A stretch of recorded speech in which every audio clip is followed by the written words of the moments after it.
வணக்கம், நமஸ்காரம். இன்றைக்கி மாங்காடு டைம்ஸில்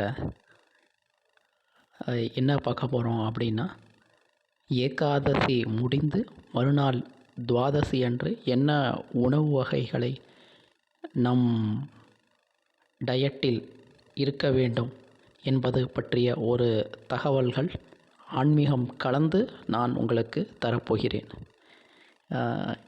என்னென்னா, நம்ம பொதுவாக ஏகாதசி அப்படின்னாலே விரதம் இருக்கணும். இது ஒரு சிலருக்கு மட்டுமல்ல, இந்துக்களாக பிறந்த அனைவருக்குமே இது பொருந்தும். ஏன்னா, ஏகாதசி விரதம் ஏன் இருக்கணும் அப்படிங்கிறது ருக்மாங்கதன் கதை மூலமாக நமக்கு தெரியும். அதை பற்றின ஒரு தனி பகுதியை நான் போடுறேன். அதுக்கப்புறம் ஏகாதசி விரதத்தை எப்படி நாம் அனுசரிக்கிறது அப்படிங்கிறத பற்றியும் நான் பதிவு இன்னொரு இதில் போடுறேன். அதாவது எப்படி நம்மை ஏகாதசி விரதத்திற்கு எப்படி தயார்படுத்திக் கொள்வது. நம்ம இதை டெய்லி நம்ம உணவு சாப்பிட்டுட்டே இருக்கோம். எப்படி நம்ம ஏகாதசி விரதத்திற்கோ அல்லது ஏதாவது ஒரு நாள் நாம் விரதம் இருக்கணும்னு நினைக்கிறோம் இல்லையா, அதற்கு எப்படி நம்மை படிப்படியாக பழக்கிக் கொள்வது என்பதை பற்றின ஒரு தனி பதிவை நான் அப்புறம் போடுறேன். இப்போது நாம் ஏகாதசி விரதம் நேற்று வைகுண்ட ஏகாதசி முடிஞ்சது. வைகுண்ட ஏகாதசி முடிஞ்சு அடுத்த நாள் எப்படி உணவை எடுத்துக்கொள்ள வேண்டும். ஏன்னா நம்ம என்ன இருக்கும் அப்படின்னா, நம்ம இது விரதம் இருப்பவர்கள் பற்றின இது. ஆக்சுவலாக நம்ம இந்துக்களில் பெருமாளை நினைத்து எல்லா சமூகத்திலும் உணவு அருந்தாமல் ஏகாதசி விரதம் அனுசரிப்பவர்கள் இன்றளவும் இருக்கிறார்கள். அவர்கள் அப்படி அனுசரிக்கிறார்கள் என்பதை வெளியே தெரிவிப்பதில்லை. அப்படி ஏன்னா நான் அலுவலகம் போகிறேன். அலுவலகத்தில் கூட பலர் அந்த ஏகாதசி விரதத்தை அனுசரிக்கிறார்கள். ஏன்னா என்ன பார்த்தீங்க அப்படின்னா, வெறும் பழம் மட்டும் சாப்பிடுவான், வெறும் தீர்த்தம் மட்டும் குடிப்பான். அந்த மாதிரி ஏகாதசி விரதம் அனுசரிப்பவர்கள் நான் அலுவலகத்திலேயே பார்த்துருக்கேன். ஏன்னா இப்போது இந்த 21ஆம் நூற்றாண்டில் கணினி துறையில் வேலை செய்பவர்கள் கூட இந்த பாரம்பரியமான இந்த ஏகாதசி விரதத்தை அனுசரிக்கிறார்கள். சரி, இப்போ அந்த ஏகாதசி விரதத்தை இவ்வளோ பேர் அனுசரிக்கிறார்கள் என்று சொல்லிவிட்டேன். இந்த ஏகாதசி விரதம் முடிந்து துவாதசி அன்று இமீடியட்டாக நாம் என்ன செய்ய வேண்டும்.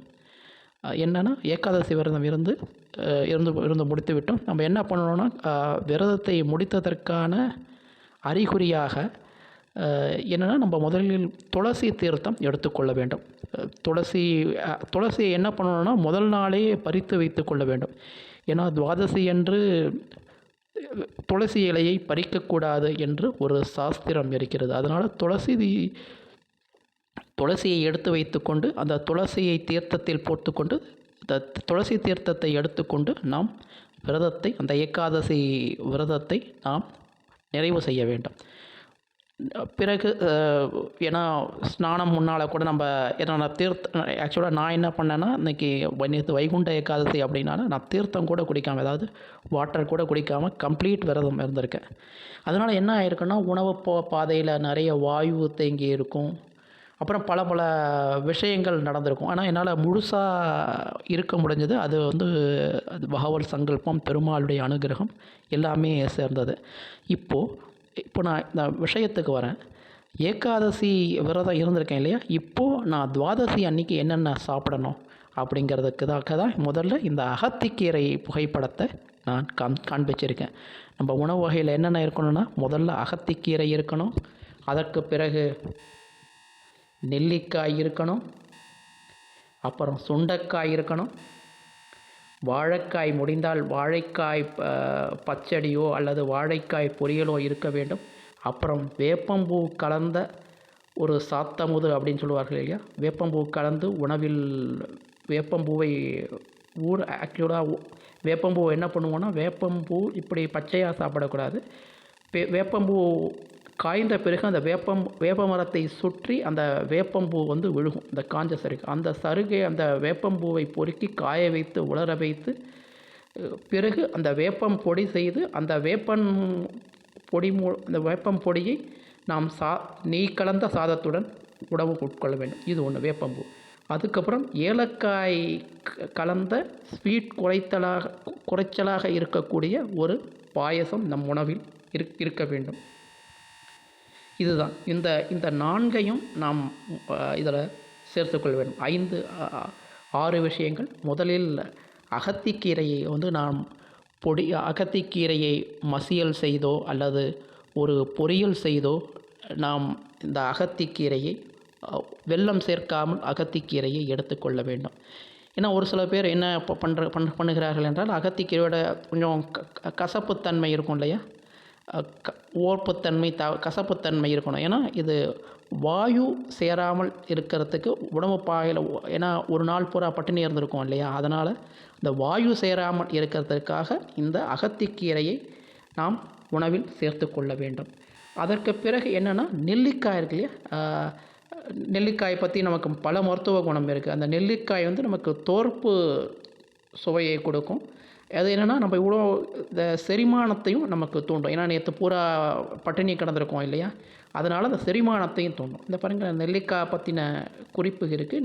நெல்லிக்காய் வந்து புளிப்பு, இனிப்பு, தோற்பு இந்த 3 சுவையும் சேர்த்து ஒரு கலவை தான், சேர்ந்த ஒரு கலவை தான் இந்த நெல்லிக்காய். நெல்லிக்காய் நம்ம தொடர்ந்து சாப்பிட்டு கொண்டு வந்தால் இருமல், சளி போன்ற பிரச்சனைகளும் இருக்காது. கண்ணுக்கு குளிர்ச்சியாக இருக்கும். நேற்று பூரா ஏகாதசி விரதம் இருந்திருக்கேன் இல்லையா, அதனால் இந்த செரிமானத்தை தூண்டும். ஏன்னா நேற்று பூரா ஒன்றுமே சாப்பிடாமல் நம்ம ஹெவியாக பருப்பு போட்டுலாம் ஹெவியாலாம் நம்ம சாப்பிடக்கூடாது. அதனால் வாந்தி, மலச்சிக்கல் அந்த மாதிரி ஏதாவது பிரச்சனை வந்தால் கூட இந்த நெல்லிக்காய் கலந்த ஒரு பச்சடி செய்து நாம் உணவில் சேர்த்து கொள்ள வேண்டும். அதன் பிறகு சுண்டைக்காய் வைத்த ஒரு குழம்பு. இது வந்து பச்சை சுண்டைக்காய் சாம்பார் வைத்தாலும் சரி, அல்லது சுண்டைக்காயை வறுத்து கருப்பாக இருக்கும் இல்லையா, அதை வேக வைத்து சுண்டைக்காய் வத்தல் குழம்பும் செய்து நாம் இந்த துவாதசி அன்று உணவில் சேர்த்து கொள்ளலாம். அப்புறம் வாழைக்காய் பொடி மாசோ இல்லை வாழைக்காய் பச்சடியோ, பெருங்காயம், இஞ்சி போன்றவை சேர்த்து கொண்டு, இது ஏன் வாழைக்காய் சேர்த்து கொள்ள வேண்டும் என்றால், பித்ருக்களுக்கும் நம்ம மகிழ்ச்சி கொடுக்கணும். அதனால் வாழைக்காயும் நம் உணவில் சேர்த்து கொள்ள வேண்டும். அப்புறம் சொன்ன மாதிரி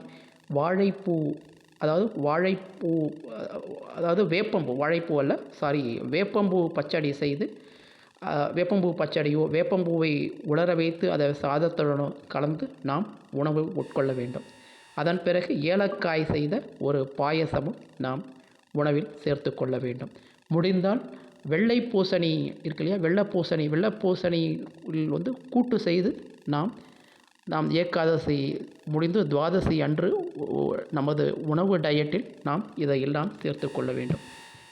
நான் மறுபடியும் சொல்கிறேன், நம்மளுடைய துவாதசி அன்னைக்கு நாம் எடுத்துக்கொள்ள வேண்டியது அகத்திக்கீரை, நெல்லிக்காய், சுண்டைக்காய், வாழைக்காய், வேப்பம்பூ, ஏலக்காய் கலந்த பாயசம் மற்றும் வெள்ளை பூசணி. இது ஏகாதசி விரதம் அனுஷ்டித்து துவாதசி அன்று உணவு உட்கொள்ள வேண்டியவர்கள் செய்ய வேண்டியது. இது போன்ற பல பயனுள்ள குறிப்புகள், ஆன்மீக தகவல்கள் தொடர்ந்து இந்த பகுதியில் வரும். தொடர்ந்து இதை சப்ஸ்கிரைப் பண்ணி எனக்கு ஒத்துழைப்பு கொடுங்க. நமஸ்காரம்.